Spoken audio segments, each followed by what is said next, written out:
Adelante. Pues nada, pues agradecerle en primer lugar la colaboración. Nada, encantado.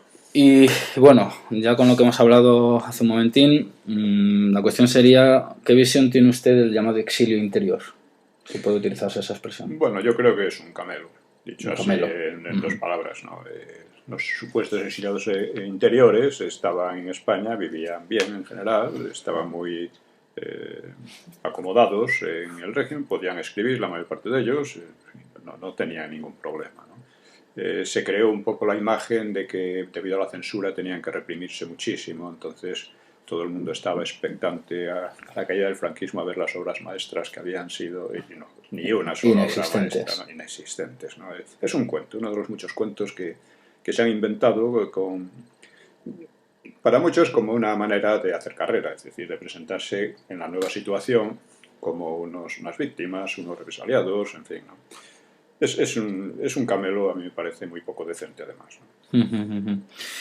Claro, entonces usted cree que, por ejemplo, muchos de estos movimientos, aparte de ser radicalmente antifranquistas, que digamos esa es la bandera que los aglutina, son anticomunistas. ¿Usted cree que precisamente para mantener en cierto modo ese camelo se le pudo dar a la amenaza comunista una escala superior a la que en realidad tenía?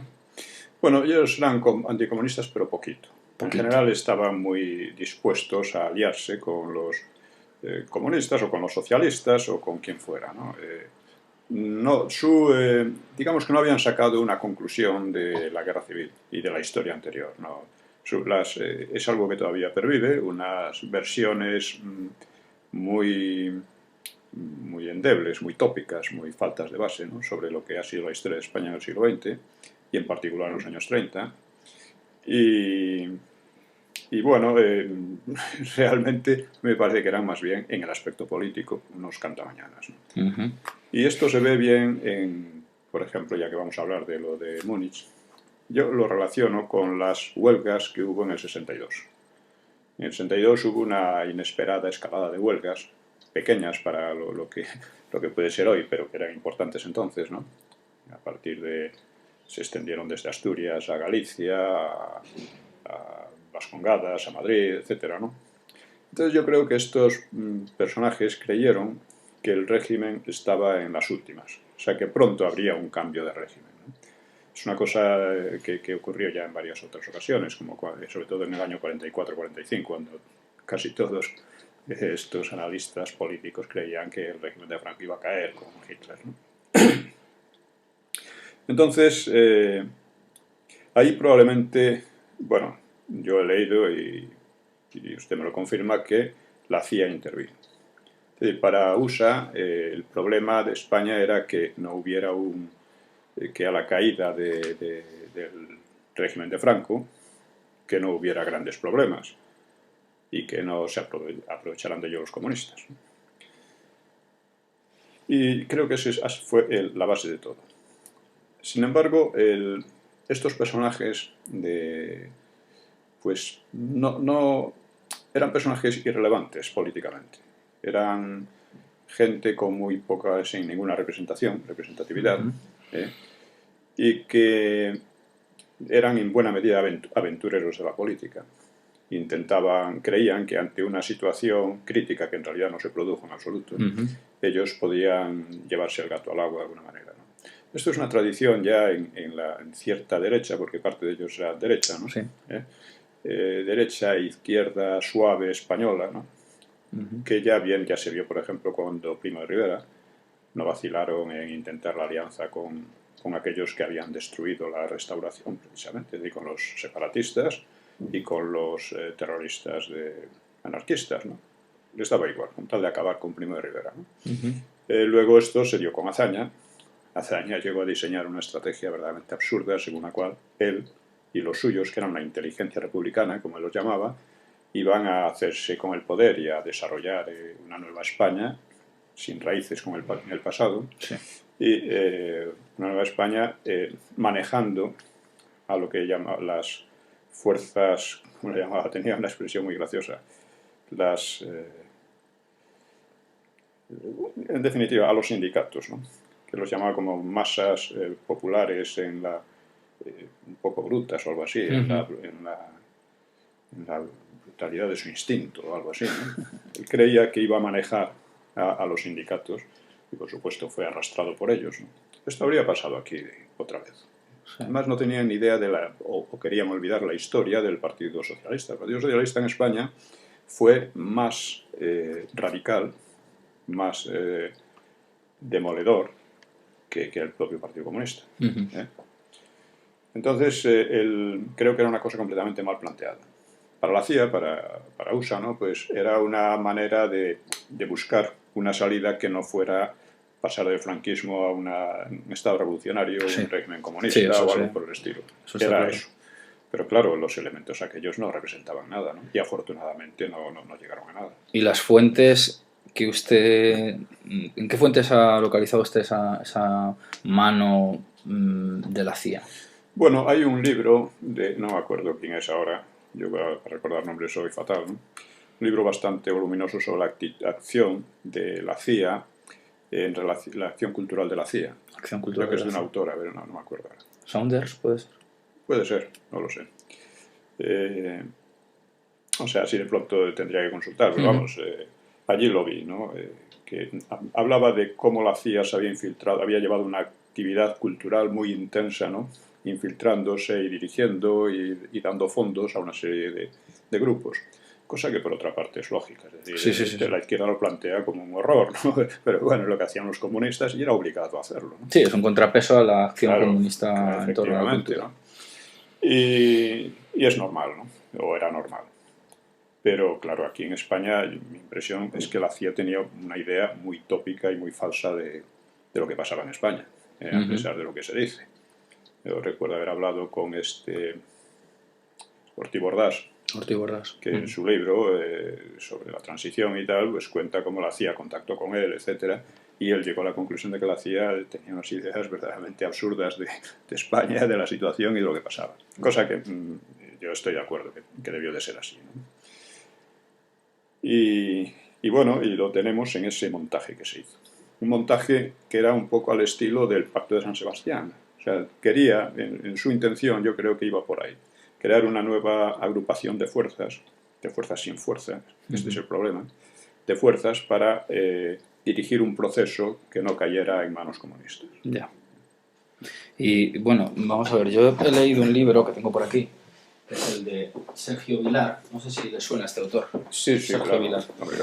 En este libro, que es Protagonistas de la España Democrática, pues se habla ya de una oposición interna, que es un poco de lo que venimos hablando. En mis tiempos hace muchísimo. Sí, ¿verdad? Y aquí se propone, por parte, ya digo, el libro está estructuralmente concebido como una gran encuesta en la cual regional y políticamente se barre todo el espectro, derecha, izquierda, centro y regiones.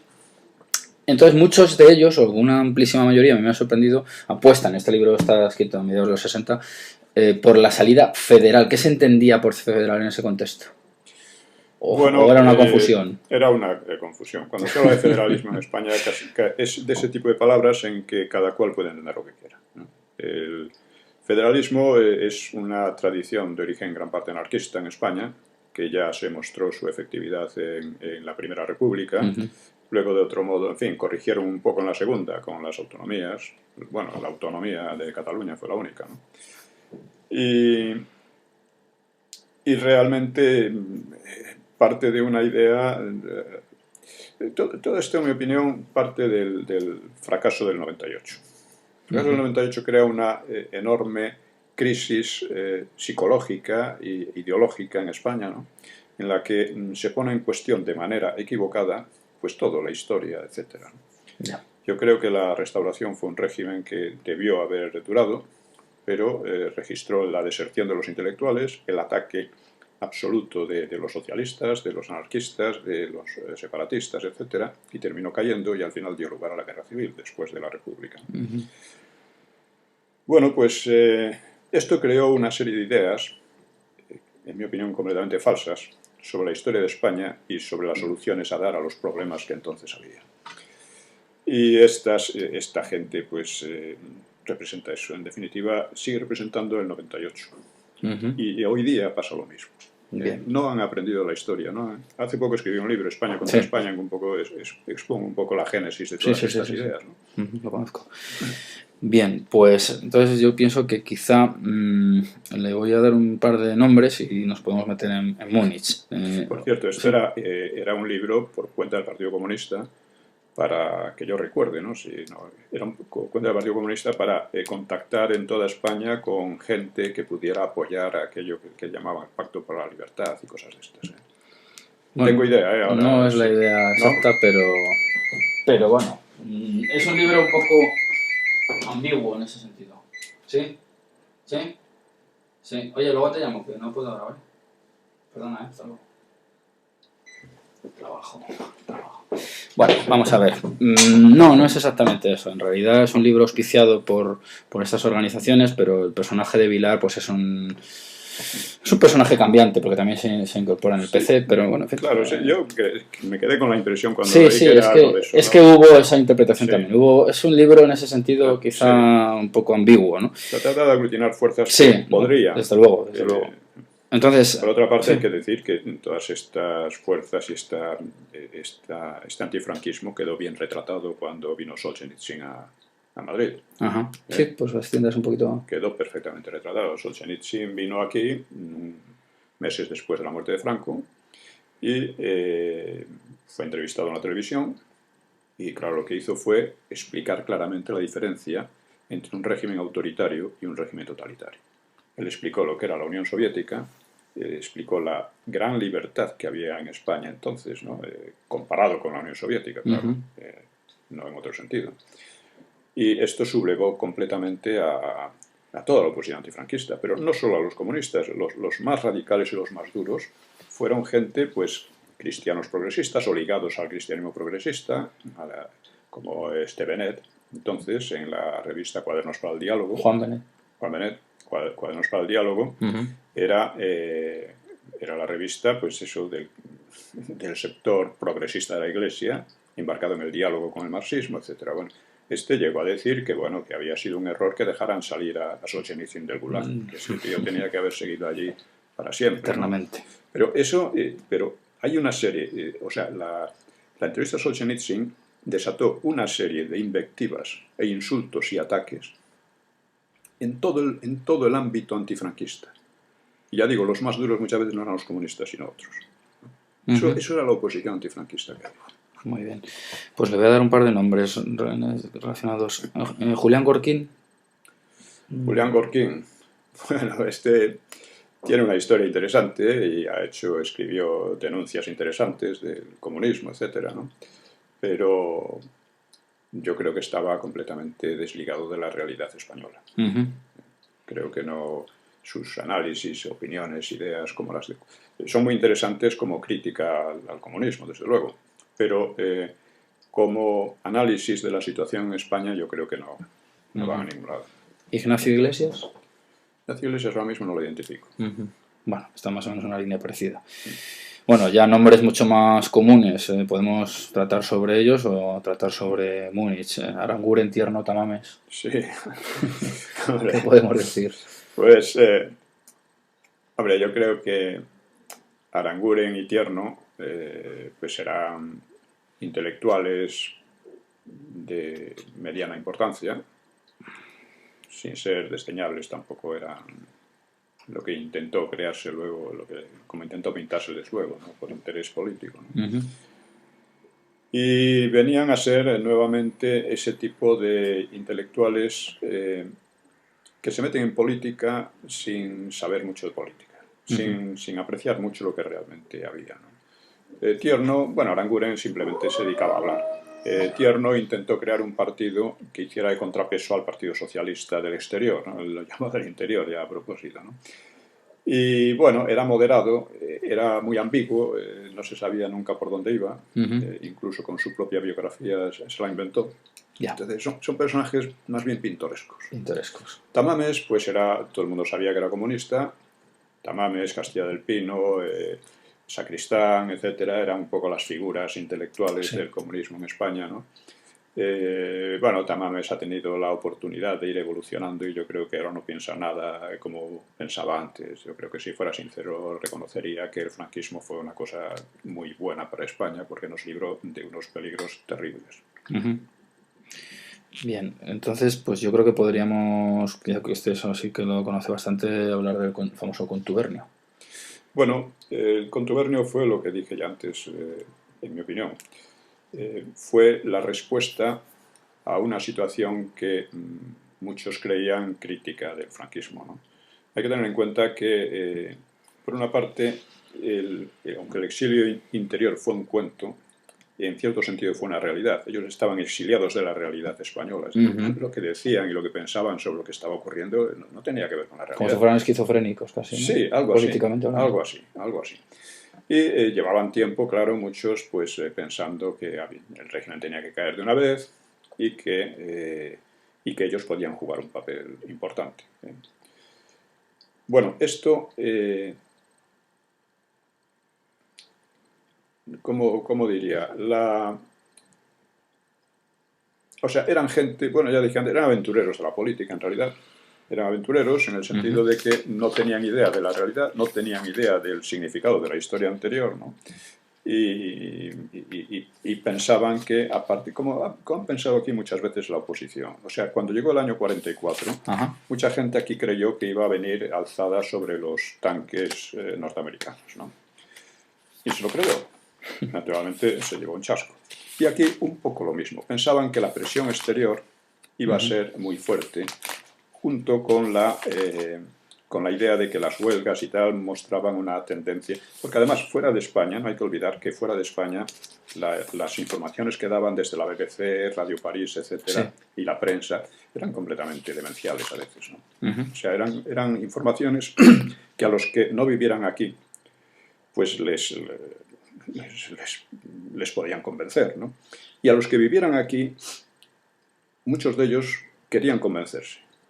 O sea, por rechazo del franquismo, ellos oían, bueno, yo oía entonces la BBC, Radio París, Radio Moscú, etc. Y sobre todo la BBC y Radio París, pues nos queríamos creer lo que decían. Que no era cierto. No era cierto, pero lo queríamos creer y nos formamos una idea completamente falsa de lo que aquí ocurría. Claro, cuando uno llegaba ya a Radio España Independiente, Radio Moscú, el choque era demasiado fuerte, ¿no?, para una persona. Pero incluso aquí alguna gente, se creía lo que decía la Radio España Independiente y lo que decía Radio Moscú. Bien, pues este grupo de gente, en parte les ocurría eso. Ellos eran de la BBC, más bien, y de Radio París. Sí. Pero tenían esa idea falsa de lo que estaba ocurriendo. Y en función de ello, intentaron, el régimen entonces cometió un error probablemente al pedir la entrada en el mercado común. Y casi la tenía concedida, en gran medida. Casi. Estos presionaron para que no se la concediera. Efectivamente. Lo cual es una actitud perjudicial para ellos, porque aquello no iba a beneficiar al régimen. No iba a beneficiar al régimen la entrada, si llega a entrar. Y además denotaba un cambio general en la actitud del franquismo. O sea, el franquismo nace con la idea de que va a crear un sistema que va a superar tanto al comunismo como al liberalismo, como a la democracia liberal. Esta era la idea del franquismo inicial. Aunque ya entonces había otros que lo consideraban como un remedio excepcional para una crisis excepcional, para una crisis histórica excepcional. Y esta, la crisis histórica, o sea, el remedio excepcional, o sea, propiamente la dictadura, ¿no? Pues se fue abriendo paso cada vez más, pensando que en definitiva el régimen tenía que solucionar unos problemas históricos importantes, pero una vez cumplido su papel tenía que desaparecer y dar paso a un régimen al estilo de los de Europa Occidental, ¿no?, que no tenía... Era lo que se iba abriendo paso en el propio régimen. La prueba es que pidieran la entrada en el mercado común. Y en cambio nunca pidió la entrada en la OTAN, que yo sepa, ¿no? Bueno, pidieron esa entrada y eso lo colocó en una posición falsa. Para estos de Múnich, los de Múnich debieran haber apoyado la entrada, porque eso iba a favorecer mucho lo que de hecho pasó. Es decir, que España, conforme se iba liberalizando interiormente, tanto en el aspecto político como sobre todo en el económico, pues claro, la sociedad estaba cambiando. Y estaba cambiando pues a favor de lo que ellos podían haber querido, pero podían haberlo querido incluso desde dentro del régimen, o en sus aledaños, ¿no? Pero adoptaron una posición contraria, abiertamente contraria al régimen, que perjudicaba a España, les perjudicaba a ellos, y bueno, el régimen siguió evolucionando sobre sus propias bases. Hay una figura muy importante, o dos, alrededor de Muniz, que son Madariaga y Ridruejo. Sí. Ridruejo, pues que además era una posible alternativa política, o eso se pretendía. ¿Qué me puedes decir? Sí, bueno, yo creo que ninguno de los dos. O sea, Madariaga es un analista bastante importante e interesante de España antes de Franco. Después de Franco, cuando ya en el franquismo, pues, bueno, él está preocupado por lo que puede pasar aquí después de Franco y no calculó cuándo iba a ocurrir eso, ¿no? Pero nada más. Luego sus análisis de muchas cosas son bastante precarios, ¿no? Incluso sobre la República y la Guerra Civil, ¿no? Sobre la Guerra Civil yo creo que es muy rebuscado y muy cogido con alfileres, ¿no?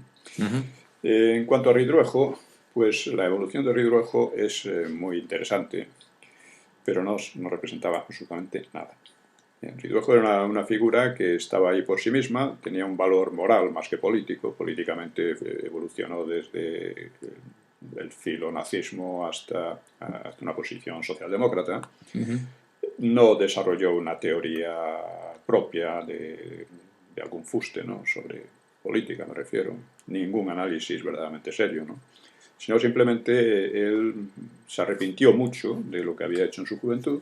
Sí. Y bueno, era un hombre culto, sensible, un poco esteticista, pero políticamente era irrelevante. Hay cierto revival ahora de la figura de Ridruejo en algunos contextos. Sí, como ejemplo de antifranquista, o sea, de persona cuya honestidad le llevó, era una honestidad personal indudable, ¿no? Pero políticamente no. O sea, esa honestidad personal no iba acompañada de una concepción política realmente seria, ¿no? Socialdemócrata, en definitiva, ¿no? Bueno, y lo que se observa, claro, esta vía ridruejista y todos Pablo Martizaro, del que usted dice no tener noticia, bueno, y todos estos que estamos tocando, pues en un momento dado esa posibilidad política se ve superada por el Partido Socialista Obrero Español con la financiación alemana. ¿Qué me puede decir al respecto? Bueno, ¿Y qué interés, perdón, acabo la pregunta, ¿y qué interés podrían tener esas terceras potencias en intervenir, en este caso Alemania? Sí, bueno, la oposición al franquismo fue comunista. La única oposición real que hubo al franquismo fueron los comunistas. El Partido Comunista, desde el final mismo de la guerra, empezó a atacar al franquismo y fracasó una y otra vez, organizó el maquis, etcétera, etcétera. Pero fue infiltrándose, sobre todo en la universidad, en muchas fábricas, etcétera, en las comisiones obreras. Por consiguiente, llegó a ser una fuerza de cierta consideración, sobre todo comparada con todos los demás. Sí. Cuando se plantea el final del franquismo, ya antes de la muerte de Franco, está claro que quien debía oponerse al Partido Comunista tenía que ser el Partido Socialista. Un Partido Socialista nuevo, que en realidad recogía casi toda la bazofia anterior. Había sido más radical que los comunistas. Pero con caras nuevas. Con caras nuevas de gente joven, pero que no tenía ni idea de lo que trataba, ¿no? ni idea de la historia, ni de nada, ¿no? Y a esto se aplicaron desde el propio régimen, permitiéndole una serie de actividades que no permitirían de ninguna manera a otros, ¿no? A los comunistas, por supuesto. Lo definió muy bien Santiago Carrillo en sus memorias cuando habla del caso Flick. El caso Flick fue una financiación ilegal del Partido Socialista, de las que el Partido Socialista las tuvo a montones, ¿no? Y hubo una comisión en el Congreso para tratar el asunto, una comisión que luego no llegó a nada porque hubo nuevas elecciones y cambió todo. Entonces, Carrillo le pregunta al representante de Flick, que se llamaba von Brauchitsch, Dice, usted es hijo o nieto, no me acuerdo qué era, de von Brauchitsch, que fue jefe del Estado Mayor de Hitler. Y Flick fue condenado en Nuremberg como criminal de guerra. Entonces, ¿qué interés podían tener ustedes en fomentar un partido de izquierdas como el PSOE? Y dice, von Brauchitsch no vaciló, dice, se trataba de cortar el paso al Partido Comunista y el más indicado era el Partido Socialista. Bien. Por supuesto, la mayor parte de la financiación fue por parte de ¿cómo se llama?, de la SPD, vamos. La Fundación Ebert. Sí, de la socialdemocracia alemana, ¿no? Hay un libro, ha aparecido un libro al que no se ha prestado atención, yo no lo he leído, pero alguien me ha llamado la atención sobre él, en que describe de manera detallada todas estas relaciones y apoyos en dinero. No recuerdo ahora el nombre, pero me parece que es sensacional y nadie habla de él. Por parte de Alemania, pero también recibió ayuda, bueno, de parte de la UCD, según reconoció el Calvo Sotelo. Habían dado dinero al PSOE. El PSOE no existía al llegar al terminar el franquismo. Eran 4 gatos por ahí sueltos, sí. ¿No? Entonces se trataba de crear por todos los medios un gran partido capaz de quitarle la clientela al Partido Comunista. Esto es un partido artificial creado de manera con mucho dinero de muchas procedencias, también de Venezuela, etcétera, ¿no? De Venezuela. Entonces, bueno, y ya digo de la propia OCDE, pero sobre todo creo que la base fueron los alemanes. Sí. Probablemente también hubo de Francia y tal. Todo eso es un asunto que está claro en el sentido que todo el mundo sabe de dónde viene, pero oscuro en los detalles, porque claro, ha sido cubierto, ¿no? Ya en todos los maletines con dinero circulaban, esas cosas no son de ahora. No es nuevo. Y entonces se puede pensar que, desde la perspectiva del presente, esta moda que también hay ahora de hacer aparecer el federalismo como solución a todos los males territoriales, se reimpulsa también precisamente por esas fuerzas que económicamente apoyan pero también inyectan ideología, ya que estamos hablando de Alemania. Sí. Bueno, Alemania es un país federal o federalizado y podría ser un modelo para España, teóricamente. Lo que pasa es que España y Alemania son países muy distintos en su historia y en todo, ¿no? Realmente en España hay que ir a una definición.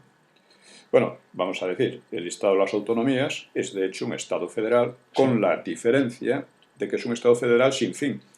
Es decir, ahí las autonomías pueden seguir vaciando al Estado central, vaciando de competencias de manera indefinida, ¿no? Porque la Constitución lo autoriza, ¿no? Se lleva una Constitución absurda que por una parte afirma la unidad de España y por otra parte afirma la posibilidad de reducir casi a la nada la realidad de España, la unidad de España, ¿no?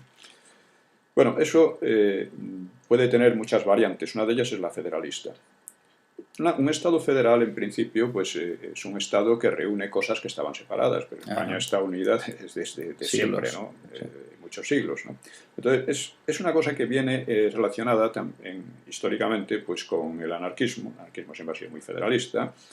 El republicanismo, que toma de eso, parte del republicanismo, toma de ahí del anarquismo esas ideas, ¿no?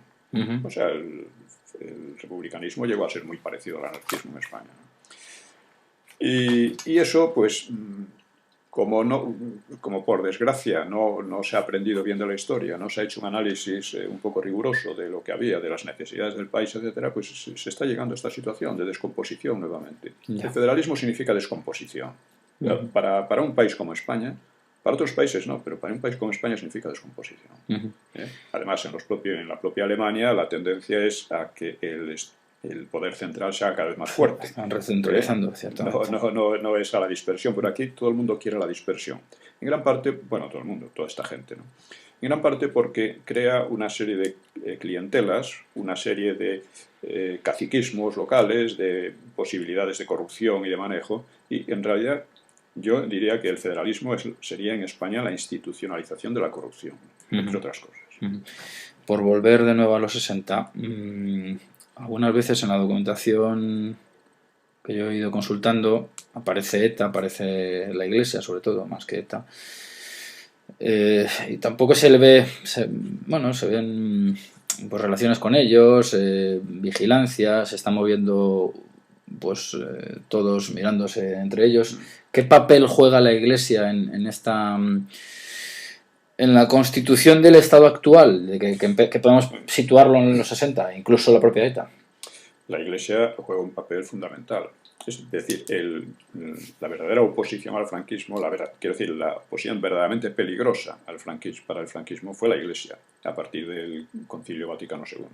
Sobre todo se va acentuando a partir del 63, 64 y ya a finales de los 60 ya es fuertísima, ¿no?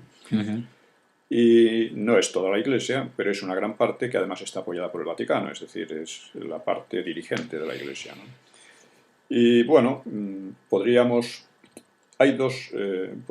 digamos, decir que, bueno, de hecho colaboró a la democracia, ¿no? Como ahora sostienen algunos, ¿no? Y en alguna medida es cierto, pero la Iglesia se equivocó fundamentalmente en política en aquellos momentos. Primero, porque el diálogo con los marxistas, el diálogo con los comunistas. De hecho, la Iglesia trató de distanciarse del régimen, de un régimen que la había salvado de manera literal del exterminio. Trató de distanciarse del régimen pensando que si este régimen caía, la Iglesia iba a pagar muy duro su unidad, su alianza con el régimen, su alianza anterior. Entonces trató de distanciarse. Y en este distanciamiento se dedicó a fomentar a los comunistas, a los separatistas y a los terroristas. Es decir, decir que jugó un papel favorable a la democracia es falsear las cosas. De hecho, jugó un papel favorable a la descomposición del país y a regímenes antidemocráticos. No hay que olvidar que el Vaticano II ocurre en una época, y después, ¿no?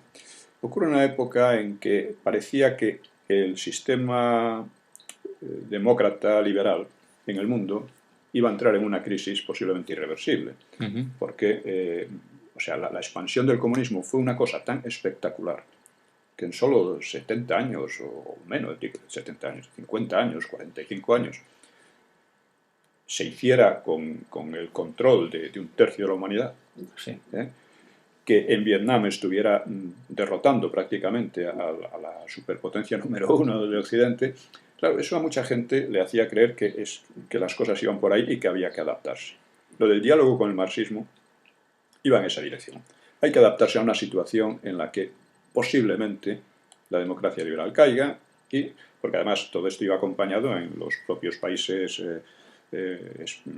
digamos, capitalistas, todo Occidente, de la rebelión de los jóvenes, de los estudiantes, etc. Entonces, esto creaba una sensación de crisis y parecía que podía terminar en la victoria del comunismo en gran parte de Europa, o el comunismo, regímenes similares, de origen marxista. En la mayor parte de Europa se estaba extendiendo también los marxismos, los socialismos africanos, el socialismo asiático, el socialismo árabe, el socialismo en la India, etc. Entonces, claro, pasa un poco como suele ocurrir en estos casos, que un análisis poco pormenorizado y que no tiene en cuenta unos principios básicos, pues llega a conclusiones equivocadas. Como aquí en el 44, cuando tanta gente decía, bueno, el franquismo se acaba, hay que prepararse para otra cosa, ¿no? En este libro, y en la documentación consultada, se habla de transición desde el año 58, 59, ya es un término bastante habitual. Sí. Que no es una cosa que sobrevenida en los años 70, ni mucho menos. El Partido Comunista se daba cuenta de su debilidad entonces, y por eso, después de intentar el maquis, fue intentando básicamente atraerse a cualquier aspecto de oposición que surgiera aquí. Y para eso tenía que decir, no somos tan malos como nos pintan, no somos el diablo. Entonces, ¿se puede decir que se buscaron mutuamente Iglesia y comunismo? En un momento dado, sí. No toda la Iglesia, tampoco hay que exagerar. Claro, claro. Ni todo el comunismo. Pero hay unas franjas de intersección, se puede decir. Sí, muy fuertes, muy fuertes. O sea, comisiones obreras se organizan muchas veces en locales de los jesuitas o del clero, y lo mismo la ETA, lo mismo otros muchos, ¿no? En fin, los separatistas. Es que todos estos grupos, o sea, la ETA, todos estos grupos eran insignificantes, excepto el Partido Comunista, que tenía una organización nacional endeble y siempre en peligro, pero bueno, la tenía, ¿no? Pero estos grupos realmente no eran nada. La ETA solo empezó a ser algo cuando empezó a asesinar. O sea, es su primer asesinato y de repente todo el mundo... Antes era uno de tantos partidillos que vamos, eran grupúsculos que estaban por ahí, que molestaban un poquillo al régimen, pero que los había decenas, ¿no? Lo mismo que los cristianos, muchos cristianos progres, pacifistas, separatistas. Los separatistas realmente no jugaron ningún papel contra él, igual que el Partido Socialista. Pero la ETA es un caso especial, porque la ETA es empezar a asesinar y todo el mundo se vuelca a su favor. Toda la oposición antifranquista. Se vuelca a su favor Francia, que eso fue lo más importante. Sí, el apoyo exterior, que es el apoyo exterior. Claro, o sea, claro, la ETA recibió unos golpes tremendos de parte de la policía de Franco, pero se recomponía inmediatamente allí. Al lado tenía el santuario que era inaccesible, ¿no? Argelia y gran parte de la iglesia, del clero vasco y no solo del vasco. Entonces todos estos convirtieron a la ETA en una especie de luchadores por la democracia, por patriotas vascos, sí, etcétera, no sé, sí, porque hacían lo que ellos no se atrevían a hacer. Claro. Hacían lo que ellos no se atrevían a hacer y además estos tipos con su análisis, siempre que entramos en la falta de análisis, ¿no? Se creían que una vez conseguida la democracia, o lo que ellos llaman la democracia, los de la ETA, que eran unos buenos chavales, pero eran jóvenes, inexpertos y tal, pues se iban a retirar a sus casitas y dejarles a ellos que hicieran lo que... Y no fue así. Y no fue así, ¿no? Claro. Otra figura que emergente en esa época y también bastante mimada es Jordi Pujol, al cual he visto en muchas reuniones de tipo, incluso figurando como Jorge. ¿Qué nos puede decir de Jordi Pujol? Bueno, Pujol hizo algo contra el franquismo, pero vamos, sin mayor proyección, ¿no? Y rápidamente se dedicó a los negocios, utilizando los negocios, a veces de manera fraudulenta, para promocionar su ideología, ¿no? Pero poquito a poco, porque en realidad el respeto a Franco era absoluto. Nadie creía que mientras estuviera Franco ahí iban a poder hacer nada, ¿eh? O sea, casi todos, se puede decir, excepto algunos comunistas, ¿no? Como nosotros, cuando yo estaba ahí, hacían sus cálculos en esto. Dice, Franco tiene que morirse algún día, esto tiene que acabarse, entonces ya llegará nuestra oportunidad. Y entre tanto vamos a ver cómo organizamos por aquí, hacemos alguna cosilla por allá, propaganda y tal. Esta era la mentalidad de casi todos, ¿no? Sobre Pujol, aparte del caso de Banca Catalana, que él lo resolvió envolviéndose en la bandera catalana, con mucho éxito, como ocurre ahora. Exactamente. Hay un dato curioso que lo he examinado y necesitaría más, podría dar lugar a un libro muy interesante, ¿no? Y es su vinculación con el tesoro del Vita. O sea, cuando al final de la guerra civil, Negrín se llevó parte de los tesoros que habían robado por toda España, ¿no? Se los llevó en el Vita, en el yate Vita, a México. Pero allí estaba Prieto, que se apoderó del cargamento, en complicidad con el presidente mexicano. ¿Y qué ocurrió?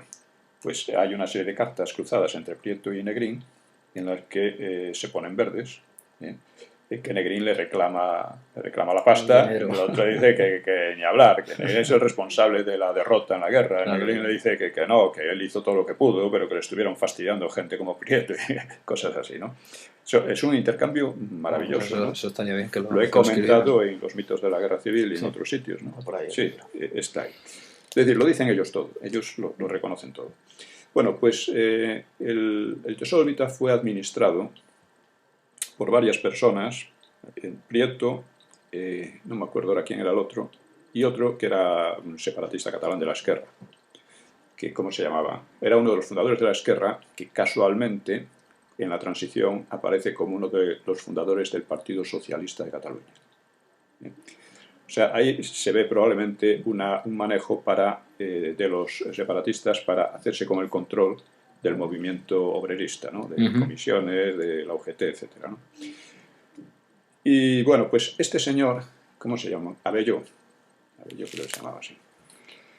Este señor, que fue senador también, bueno, pues de repente, que era uno de los administradores del Tesoro del Vita, de repente aparece, creo que por los años 50, o sea, aparece en Tánger, y no aparece como un exiliado que ha perdido hasta la camisa, aparece llevando un banco. Bien situado. Un banco. un banco con nombre francés, Banque de la Méditerranée o algo así, no me acuerdo. Si quieres te paso la material. Sí, fantástico. Y poco después entra en España, sin ningún problema. Y lo vemos asociado a Banca Catalana.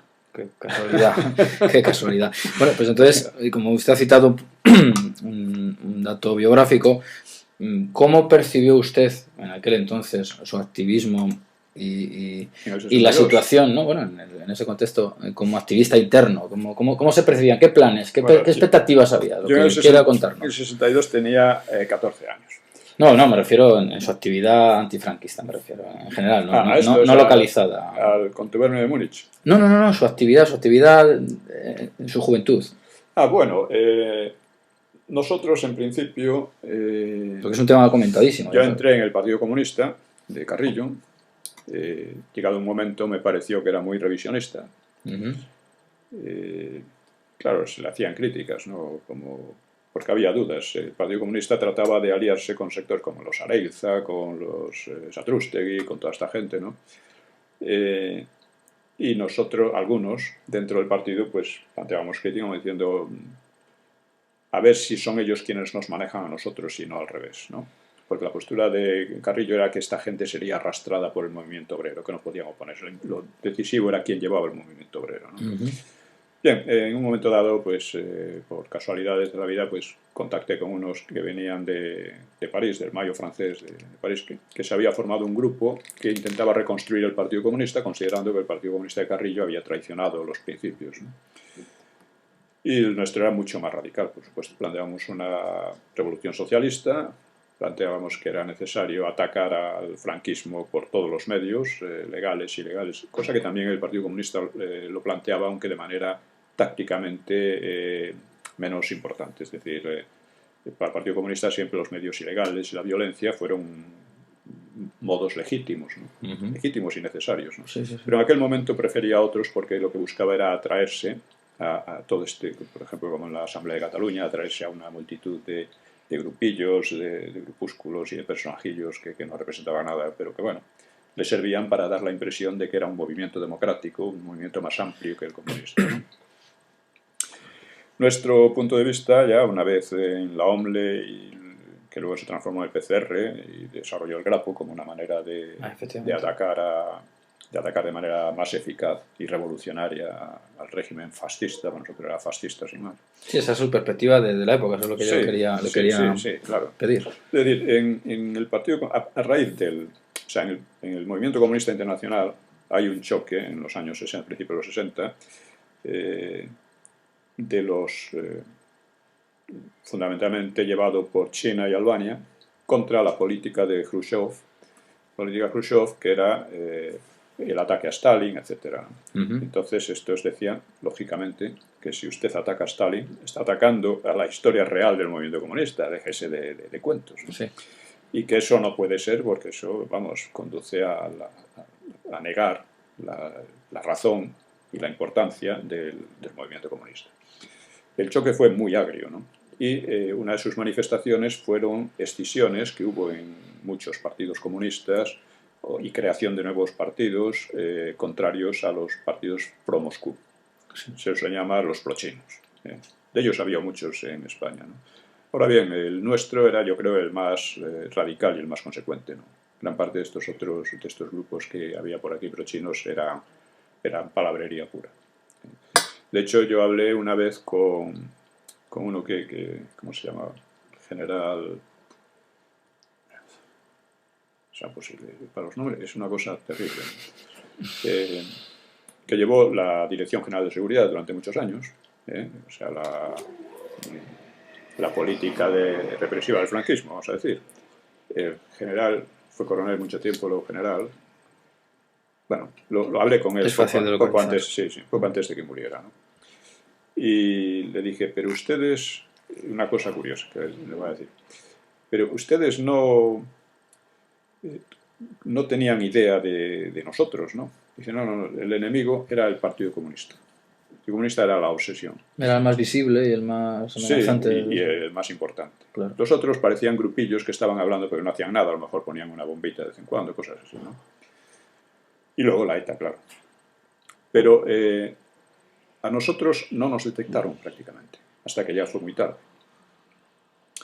Y yo me acuerdo de que el camarada Arenas, el dirigente máximo del PCR, decía ya mucho antes, decía, nosotros somos el objetivo principal de la policía. Sí, sí, sí, sí. Pero eso lo decía a poco de entrar en función. Y decía, hombre, no puede ser, somos 4 gatos, no puede ser, ¿no? Dice, sí, porque nosotros hablamos un lenguaje distinto y ellos tienen que darse cuenta. No se dieron cuenta. Y entonces la pregunta que se me ocurre así a bote pronto es, ¿y quién financiaba este movimiento? ¿El nuestro? Sí. Nosotros mismos. Autogestión. Primero con cuotas y luego con atracos a bancos. O sea, era la manera revolucionaria de... Bien. Bueno, pues entonces vamos a poner en el escenario, tampoco quiero aquí extenderme infinitamente. ¿Qué repercusión tuvo en España los sucesos de Argelia y Cuba? Las revoluciones. Bueno, para la ETA fue muy importante. Es decir, la ETA se inspiró en Cuba y en Argelia. Al principio la ETA diseñó una estrategia que se basaba en el FLN argelino, ¿no? Y Cuba era un modelo para toda la oposición antifranquista e incluso para muchos franquistas. Es curioso que Franco colaboró mucho con Cuba y con Castro, y colaboró un poco por mantener una independencia clara frente a USA. O sea, a Franco no le gustaba nada la estrategia general de USA con respecto a Hispanoamérica. Claro que en gran parte se dirigía a borrar la impronta de la cultura hispánica, ¿no? Sí. Y en ese sentido pues llegó a apoyar a Castro porque le gustaba que Castro mantuviera una postura firme antiuseña y fuerte, ¿no? Muy bien. Y ya digo, pero aquí, por ejemplo, la embajada cubana aquí era un centro de, claro, la policía debía conocerlo todo, un centro de reunión, de reparto de propaganda, era un centro para todos los antifranquistas de Madrid, ¿no? Que era también un poco de cachondeo, ¿no? Pero era así. Y eso. Y Argelia, pues, no tuvo la misma importancia ni remotamente que Cuba, pero tuvo una importancia práctica para la ETA. Fue su inspiración, por una parte, y pronto logró apoyos. La ETA seguramente tuvo apoyo también de Castro, llegado un momento. O sea, la ETA es un caso curioso porque le bastaron unos pocos asesinatos para conseguir apoyos en todo el mundo, dentro de España y fuera de España. Es un caso extraordinario. Parecía que había mucha gente con deseos de matar a policías o lo que fuera. Sí. Y claro, como alguien lo hacía, pues muy bien, todos encantados. Bueno, en una de las entrevistas que he estado haciendo, Amando de Miguel me dijo, no sé qué le parecerá a usted, que el propio Gaddafi llegó a financiar a Tierno. ¿Cómo le suena? Sí, yo lo he oído muchas veces, sí. No lo puedo asegurar porque no tengo los datos concretos, pero me parece muy posible, sí. Gaddafi y financió también al partido andalucista, creo. Eso lo he oído de gente que me parece fiable, ¿no? No lo puedo afirmar con certeza porque como para esto hacen falta documentación. Sí, por supuesto. Y muchas veces sabes que una cosa es así porque entra en la lógica y ves que ocurre, pero no tiene los datos. Igual que la financiación del SPD al PSOE, todo el mundo lo sabía, claro, lógico, en gran parte era evidente, ¿no? Pero los datos, creo que han aparecido en ese libro, son muy interesantes. Y también me dijo que el propio Carrillo estaba protegido por la UCD. ¿Puede ser eso? ¿Protegido? Sí, en cierto modo que esa imagen de clandestinidad que se ha vendido pues no es tan fidedigna. Yo creo que no. Efectivamente, yo creo que lo de Carrillo estaba ya pactado anteriormente. Sí, Además, es muy curioso. La postura de Carrillo parece desafiante, pero si uno ve sus declaraciones, no es nada desafiante. Dice, yo acepto todo. Pero si no me aceptáis a mí, pues aquí va a haber follón. Es lo que... O sea, el Carrillo se portó mucho más moderadamente, como ha sido casi tradicional, que el PSOE. El PSOE hablando de autodeterminación, de autogestión, de acabar con el capitalismo y de... Usted dice, no, ni hablar. De república. Y usted dice, no, monarquía, bandera constitucional, bandera española tradicional, economía de mercado, todo. Lo acepta todo. Lo aceptó todo. Muy bien, pues yo tampoco tengo mucho más que añadir. Si quiere algo añadir que le parezca que puede ser interesante para estos trabajos. Bueno, quizá un detalle, o sea, escrito sobre ello también, por qué la ETA recibió tal apoyo y el Grapo en cambio no. Eso es pues interesante. claro, la razón es básica. La ETA aparece en el momento justo, vamos a decir. Aparece en un momento en que hay una frustración general en la oposición, porque ve que el régimen franquista no hay quien lo mueva, que esto no... Mientras que el Grapo aparece ya más al final, cuando ya la oposición antifranquista está pendiente de pactos, de acuerdos, se ve que el Grapo empieza a actuar en el 74, un año antes de la muerte de Franco. Sí. Y entonces no se llamaba Grapo, pero vamos, era la sección técnica del partido, ¿no? Y que siempre fue lo mismo, la sección técnica del PCR, ¿no? Entonces empieza a actuar ya tardíamente. Y en ese momento ya todo el mundo está muy preocupado. Está claro que Franco va a durar muy poco. Todo el mundo está haciendo sus manejos aquí y allá, liándose con unos y con otros. Y entonces empezar a golpes en ese momento era... Nadie lo vio, la gente lo vio como un peligro, ¿no? La oposición antifranquista lo vio como un peligro. A la ETA tampoco le gustaba ya entonces. Quiero decir, ya entonces no les gustaba mucho lo que hacía la ETA, pero vamos, llevaban ya 6 años de activismo y no podían volverse atrás así de pronto, decir, ahora la ETA es mala, ¿no? Es más, hay que darse cuenta de que el ataque al Grapo tuvo que hacerse haciendo creer que era un montaje de la policía. Claro, de la ETA no podían decir eso. Pero siguieron durante años esperando, bueno, ahora llegamos a la democracia, la ETA se va, nos deja a nosotros, pero no fue así. Y se quedó. Por supuesto, se quedó más fuerte que nunca, además. Pero el Grapo no, el Grapo tuvo la mala suerte, vamos a decir, en realidad buena suerte para el país, de que solo pudo organizarse ya tardíamente, porque como dije, empezó en el 68 en París, los años de afianzamiento aquí, de organización y tal, pues solo pudo empezar a actuar en el 74. Y empezó a actuar además de manera, como diríamos, prematura, porque fue sobre todo con motivo de cuando la ETA y el FRAP empezaron a actuar en Madrid, pues consideramos que era necesario dar una respuesta porque al FRAP lo liquidaron, a la ETA le dieron unas tortas impresionantes, etc. Entonces dijimos, no, hay que actuar porque si no el fascismo todo el mundo se va a creer que el fascismo ha ganado una vez más la partida y tal y cual, ¿no?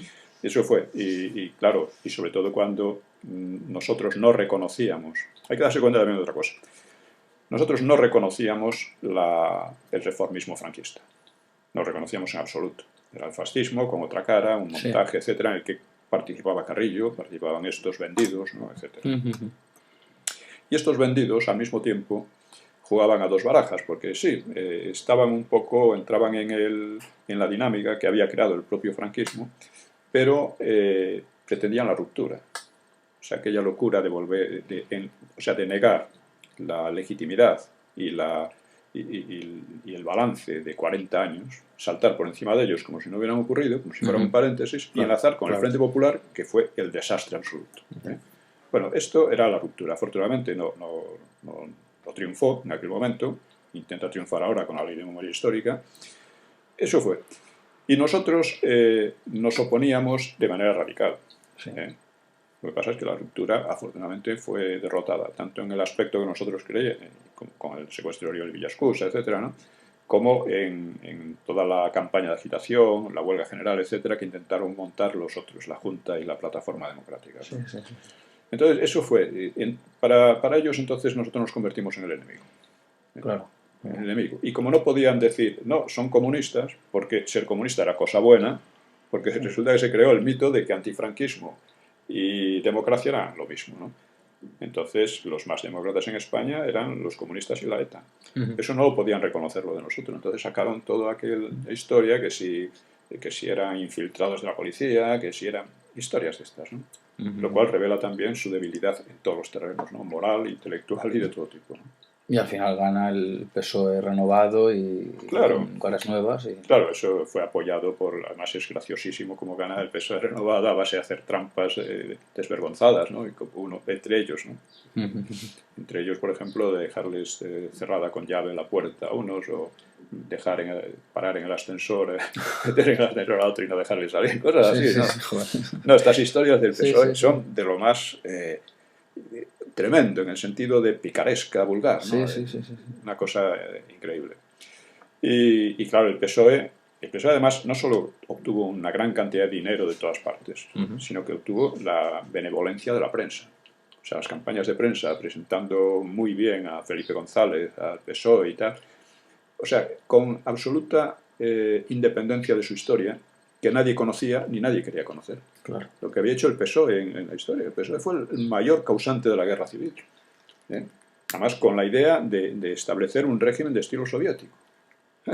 Pues eso queda olvidado o nadie lo dice. O se dice lo contrario. Incluso. Claro, pero la habilidad estuvo en presentar a unos chicos nuevos, claro, probablemente. Y les venía muy bien que el franquismo siempre había atacado sobre todo al comunismo. Para el franquismo el peligro era el comunismo. Entonces el PSOE parecía una alternativa. A mucha gente le pareció una alternativa. Bueno, el PSOE, un partido socialdemócrata, como hay tantos en Europa, que funcionan, que es normal, que no... Eso fue la ventaja del PSOE. Muy bien, pues vamos a cerrar aquí. Muchísimas gracias. Muy bien. Vamos a hacer.